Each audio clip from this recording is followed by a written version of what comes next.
Proposals don't close deals. You're not losing clients because your proposals aren't good enough. You're losing them because you think proposals are where decisions get made. Shocker, they're not. Proposals confirm decisions. They don't create them. And once you get that, you'll stop obsessing over fonts and case study layouts and start focusing on what actually wins work. I'm Kurt Schmidt from Schmidt Consulting, and I help agencies stop leaving money on the table in their sales process. After 20 plus years in this industry, I've watched hundreds of proposals, win and lose. The pattern is painfully consistent.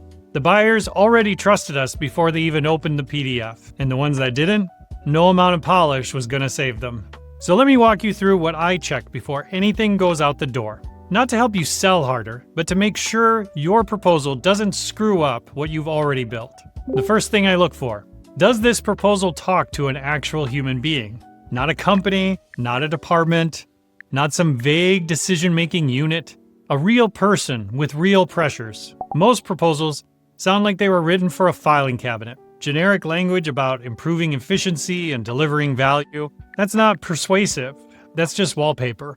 The proposals that land show the buyer you understand their specific situation. If you're a VP of marketing who's got a board presentation in 6 weeks, your proposal should acknowledge that pressure. It should show how this engagement gives them something concrete to point to when leadership asks what's working. When buyers see themselves in the first paragraph, they keep reading. When they don't, you're just another document in the pile. The second thing that kills proposals is leading with your services instead of with the problem. Most agencies open with what they do: brand strategy, content development, campaign execution. It's completely backwards. Services describe your effort. Problems describe what's at stake for the client. Stakes get budgets approved, and effort doesn't. And just defining effort does not. If a prospect told you their campaigns were getting engagement but not translating to pipeline, your proposal should open with that. Not with a capabilities overview, not with your process methodology, with their problems in their words. It's the same work, totally different frame. And the frame is what separates vendors from partners. But naming the problem isn't enough. You've got to name what is actually at stake if they don't solve it. Urgency doesn't come from deadlines you impose, it comes from the consequences they already feel. Agencies seem to love safe language, smooth engagements, seamless processes. That tells the client nothing about why this matters, and why it matters right now. But if you can articulate the cost of delay, launching Q1 with updated positioning gives your sales team a sharper story before budget season heats up, and delays push that advantage into Q2.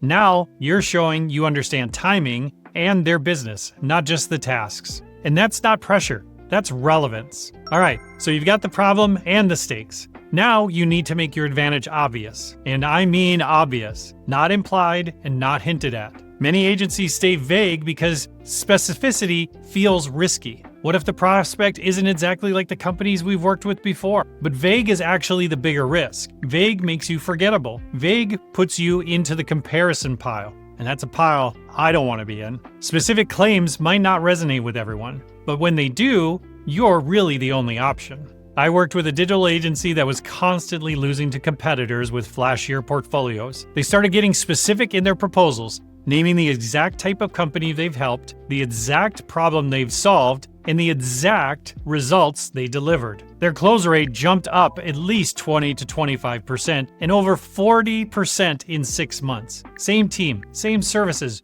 just clearer positioning when it mattered. The other thing I constantly see is proposals describing activities instead of outcomes. We'll conduct stakeholder interviews and we'll develop messaging frameworks. We'll create campaign assets. Sorry, but that's a to-do list. That's not a business case. If you can put a number on the outcome, do it. This engagement targets a 20% improvement in lead to opportunity conversion within 90 days. And if you don't have enough data to promise a number, at least define how you'll measure progress. For example, we'll track qualified lead volume and conversion rates monthly. Activities are what you do. Outcomes are what changes. Buyers remember the proposals that showed them what success actually looks like. And you know what? While we're at it, set clear boundaries in the proposal. I know a lot of people hate this, but it feels like you're limiting yourself. I get it. Like you're giving the client a reason to push back. But a vague scope is how you end up doing work that you didn't price for, while the client thinks that they're getting less than they actually asked for. Everyone loses. Be direct. This engagement covers strategy and creative. Media buying and social content are separate work streams. That'll keep the project focused. Spelling it out early doesn't threaten the relationship, it actually protects it. And tone matters much more than most agencies realize. There's a difference between sounding accommodating and sounding desperate.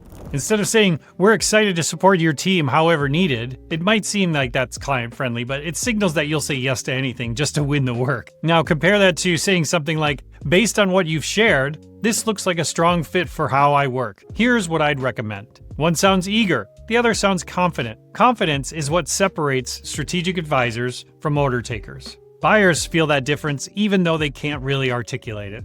If you've had good conversations with the prospect, don't pretend in the proposal that you're starting from scratch. Many proposals default to generic relationship building language. We look forward to partnering with you. That's filler. Everyone writes that. But if you reference something specific from your conversations, how you're building on the alignment you've already started, or how the monthly check-ins will continue the dialogue you've begun, and that shows that you've been paying attention and that you're already invested. Trust compounds, so acknowledge it. And one more thing, and this might be the most important part. Never, ever send a proposal cold. Always walk through it with the client first, on a call or in person, whatever works. If they're seeing your proposal for the first time in their inbox, you've already lost control of how it gets read. Maybe they skim it between meetings, maybe their boss reads it without context. Maybe it gets forwarded to procurement and just becomes another line item to negotiate. You've worked hard to build trust in those conversations. Don't just hand over a document and hope it speaks for itself, because I'll tell you what, it won't. Look, most deals are basically decided before the proposal ever gets written. Buyers aren't comparing fonts. They've already got a favorite. Proposals don't die because of design. Sometimes it's price, but that's a different conversation. Most often they die because the right questions weren't asked earlier, or the answers didn't show up clearly in what you sent. So this week, do me a favor, pull up the last few proposals that didn't close. Read them with fresh eyes and ask yourself one question. If I had walked through this with them live before sending, would I have sent it the same way? If I would have put in what I knew earlier, more into this proposal, would I have still sent it this way? That'll catch more problems than any checklist. If this was useful, I've got a bunch of other videos on the channel covering stuff agencies actually struggle with. And if you're not subscribed yet, fix that, okay? More coming soon. Thanks for watching.